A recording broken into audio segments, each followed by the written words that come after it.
Have you ever wondered why some people seem to prefer solitude over intense social interaction? Why, while many constantly seek social events, parties, gatherings, and crowds, others, often the most reflective and conscious, seem to avoid these environments? Maybe you identify with this second group and have questioned whether something is wrong with you, whether you should force yourself to socialize more, to enjoy parties, to dive into the agitation of crowds, as so many around you seem to do so easily. The truth is that there is a deep connection between high levels of consciousness and a preference for solitude or more intimate and meaningful social interactions. It is not about misanthropy or social inadequacy, but a fundamental characteristic of human consciousness in its more expanded states, a characteristic rooted both in our evolutionary history and in the particular configurations of the human brain. Today, we will explore this relationship and understand why the most conscious people often feel drained in socially intense environments, and why this is not a flaw to be corrected, but a valuable characteristic to be understood and honored. Historically, humanity lived most of its existence in small groups. For hundreds of thousands of years, our ancestors lived in bands of hunter-gatherers with no more than 150 people, the famous Dunbar number, which represents the approximate cognitive limit of individuals with whom we can maintain stable social relationships. In these small groups, each interaction had meaning and purpose. You knew every person by name, knew their story, their talents, their peculiarities. Communication was direct, contextualized, relevant. When your cousin talked about a successful hunt, it had immediate implications for the group's survival. When a young woman talked about her discoveries of medicinal plants, it could save lives in the near future. When an elder told stories around the fire, he transmitted essential knowledge for the survival and cultural cohesion of the group. Every conversation, every social exchange carried meaning, purpose, and direct relevance for everyone involved. All of this began to change with the agricultural revolution about 12,000 years ago. As humans settled in permanent villages, then in cities, and eventually in metropolises, the size and complexity of our social networks grew exponentially. Suddenly, we were surrounded by strangers, people we knew nothing about, with whom we shared no stories or meaningful connections. And yet, our brains, shaped by millions of years of evolution in small groups, continued to function as if every person around us were a significant member of our tribe. This mismatch between our evolutionary programming and our social reality created a constant stress that manifests in different ways in different people. For many, this stress manifests as social anxiety, a constant feeling of judgment and evaluation. For others, it creates an almost compulsive need to please, to conform, to seek social validation. And for a third group, those with higher levels of self-awareness and sensitivity, it manifests as rapid exhaustion in socially intense environments, a discomfort relieved only by returning to solitude or to very small social circles. But what exactly do we mean by more conscious people?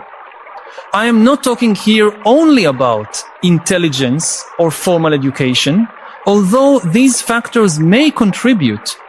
I am referring to a more fundamental quality of human experience, the ability to be fully present, to observe both the external world and one's own mental processes with clarity and without excessive judgment. Highly conscious people tend to perceive more nuances in their environment and in their own emotional reactions. They notice subtle details in facial expressions, tone of voice, and body language that other people may completely ignore. They feel subtle changes in their own internal state, fluctuations of mood and energy that pass unnoticed by others. This expanded awareness has enormous advantages. It allows for a deeper understanding of oneself and others, facilitates genuine connections, and enables creative and intuitive insights. But it also comes with a price. In socially intense and chaotic environments, these people receive far more information than they can comfortably process. Imagine that your consciousness is like a flashlight. Most people have flashlights that illuminate a relatively narrow cone in front of them. They clearly see what is directly in their field of attention, but little beyond that. Highly conscious people, on the other hand, have flashlights that illuminate in all directions simultaneously. In a calm environment, this is wonderful. It allows for a rich and multifaceted appreciation of experience. But in a loud party or a crowd, it is like trying to watch 100 televisions at the same time, all on different channels with the volume at maximum. Sensory overload is inevitable and quickly exhausting. This explains, in part, why highly conscious people tend to avoid socially intense environments. It is not that they dislike people or are antisocial. On the contrary, many of them deeply value authentic and meaningful interpersonal connections. What they avoid is not people themselves, but contexts that make genuine connections almost impossible due to the overload of stimuli and the often superficial nature of social interactions in large groups. A highly conscious person may have a deep and energizing conversation for hours with a close friend, but feel exhausted after 20 minutes at a loud party where they are forced into superficial conversations with multiple people simultaneously. Modern technology has intensified this phenomenon. We live in the most connected era in human history. The internet and social media allow us to interact with hundreds or even thousands of people daily, far beyond Dunbar's limit. We receive constant notifications, messages, updates, comments, likes. Each digital interaction demands a small portion of our attention and emotional energy. For highly conscious people, this constant bombardment of social stimuli can be particularly exhausting. They feel not only the need to respond, but to respond authentically and meaningfully, something that becomes impossible when the volume of interactions exceeds our fundamental human capacity. In addition, the modern culture of spectacle and social performance amplifies the discomfort.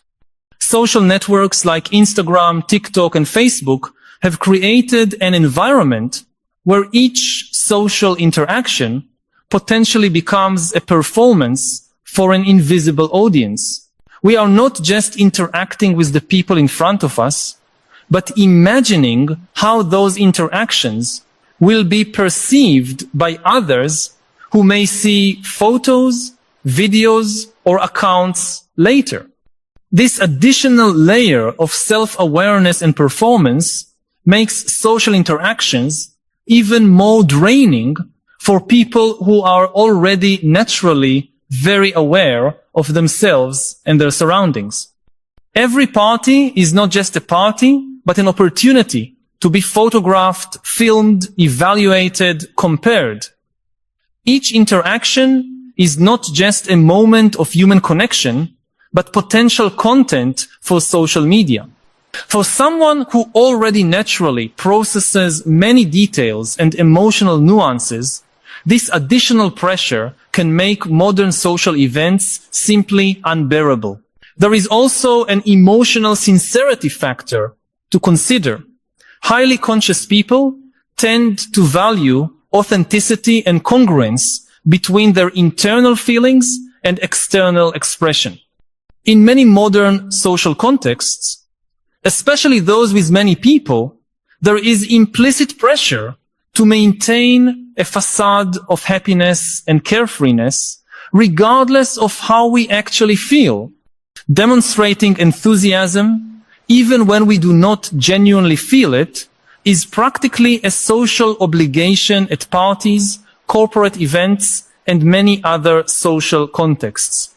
For people who value emotional sincerity, this mismatch between internal experience and external expression creates constant discomfort, a subtle form of self-betrayal that accumulates over time and drains emotional resources. There is also the issue of depth versus breadth in social relationships. Research in psychology has consistently shown that deep and meaningful relationships are one of the main factors for long-term well-being and happiness. Superficial interactions with many different people simply do not provide the same emotional satisfaction as intimate and authentic conversations with a few close friends. Highly conscious people seem to intuit this truth and naturally prioritize depth over quantity in their social lives. They prefer to devote their limited time and emotional energy to nurturing a small number of meaningful relationships, rather than dispersing it in superficial interactions with many different people. This is not a failure of social adaptation, but a psychologically healthy strategy that prioritizes quality over quantity, meaning over stimulation. The philosopher Martin Buber made a fundamental distinction that is relevant here. He spoke of two main types of relationships: I-it and I-thou. In the I-it relationship, we treat the other as an object, something to be used, categorized, manipulated for our ends. In the I-thou relationship, we meet the other as a full subject. We recognize their integral humanity, their irreducible otherness. Only in I-thou relationships do we experience true human connection. The problem is that many of our modern social interactions, especially in large groups, are predominantly I-it in nature. We socialize to network, to impress, to avoid being excluded, to fulfill social obligations. People become means to ends, not ends in themselves. Highly conscious people tend to feel this relational emptiness particularly acutely and naturally, seek contexts where genuine I-thou relationships are possible, typically in more intimate gatherings with a few people. There is also a neurobiological dimension to this preference. Neuroscience research has shown that approximately 15 to 20% of the population has a nervous system that is genetically more sensitive and reactive. These people, often called highly sensitive persons or HSPs, are more strongly affected by both positive and negative experiences. Their brains literally process information more deeply, notice more nuances, and respond more intensely to sensory stimuli. This trait has clear evolutionary advantages. Highly sensitive people often demonstrate greater empathy, creativity, and ability to detect subtle dangers.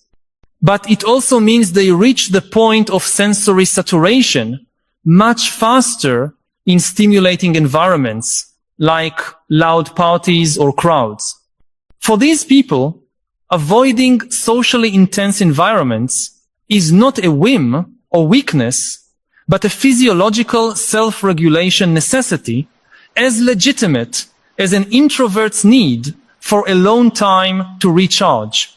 And this brings us to another important factor, introversion. Although introversion and high consciousness are not the same thing, there is significant overlap. Introversion, as defined by Jung and elaborated by modern researchers like Susan Cain, is not necessarily shyness or social ineptitude, but a psychological orientation where a person recharges energy in solitude and tends to lose energy in prolonged social interactions, especially with many people. It is estimated that between 30 to 50% of the population is primarily introverted, although our culture, especially in the West, is strongly biased toward valuing extroverted traits. Introverted and highly conscious people face a double challenge. They not only process more information in social environments, but also tend to become energetically drained more quickly in these contexts. For them, limiting time in large social groups is not a character flaw, but a wise recognition of their own psychological needs. I need to pause for a moment and ask you directly, which aspect of this discussion about consciousness and social preferences resonates most with your personal experience? Have you ever felt overwhelmed in intense social environments and then questioned whether something was wrong with you? I know that many of us keep these reflections to ourselves, perhaps out of fear of seeming antisocial or not fitting into the extroverted ideal that our society values so much. But your experiences are valid and probably shared by more people than you imagine. Share in the comments. I recognize myself in this discussion when your voice may help create a space where we can honestly discuss these experiences instead of suppressing or pathologizing them. And perhaps by sharing these reflections together, we can begin building a culture that equally honors different ways of being and existing in the social world. Another important factor to consider is the question of meaning and purpose in social interactions. Highly conscious people often have a strong need for meaning in their lives and activities. When they engage in conversations or interactions, they tend to seek exchanges that in some way contribute to their growth, understanding, or genuine connection. Many of the social activities in our culture, however, are structured around distraction, superficial entertainment, or simply passing time. There is nothing inherently wrong with these lighter forms of socialization, and they certainly have their place in a balanced life. But for someone who naturally gravitates toward depth and meaning, spending hours in conversations about the weather, celebrity gossip, or other superficial topics may feel not only boring, but existentially empty. A precious use of lifetime that could be dedicated to more meaningful exchanges or inner cultivation through solitude. This is a crucial and often misunderstood point. The preference for less time in socially intense environments does not necessarily mean less meaningful human connection. On the contrary, many highly conscious people cultivate deep friendships, intense, intimate relationships, and genuine connections with their community. What they avoid is not human connection per se, but specific forms of socialization that prioritize quantity over quality, stimulation over meaning, conformity over authenticity. Seen from this perspective, the tendency of these people to be selective about their social environments does not reflect a deficit, but an intuitive wisdom about what truly nourishes the human spirit. History offers us countless examples of highly conscious individuals who limited their exposure to large social groups to preserve their energy for meaningful, creative, or contemplative work. From spiritual hermits, such as the Desert Fathers and Mothers in the early centuries of Christianity, to artists like Emily Dickinson, Franz Kafka, Marcel Proust, philosophers like Wittgenstein, or scientists like Newton and Einstein, many of the brightest and most sensitive minds of humanity found it necessary to cultivate solitude and limit their social interactions. This did not prevent them from making profound contributions to human culture. On the contrary, this protection of their inner space and creative energy was often precisely what made those contributions possible. There is, however, a real danger in excessively romanticizing isolation or pathologizing the preference for more limited social interactions. Humans are ultimately social creatures. Even the most introverted and reflective people need meaningful human connection to flourish. Complete social isolation for long periods is harmful to virtually anyone. The question is not whether we need social connection, but what kind of social connection nourishes different types of people, in what dosage and in which contexts. For highly conscious people, the answer often involves less frequent but deeper interactions in environments with fewer sensory stimuli, with people with whom they can be completely authentic. Late modernity, with its emphasis on individualism, mobility, and digital technology, has created both challenges and opportunities for highly conscious people who prefer more limited social interactions. On one hand, the erosion of stable traditional communities means that many people now need to work more actively to cultivate and maintain meaningful connections.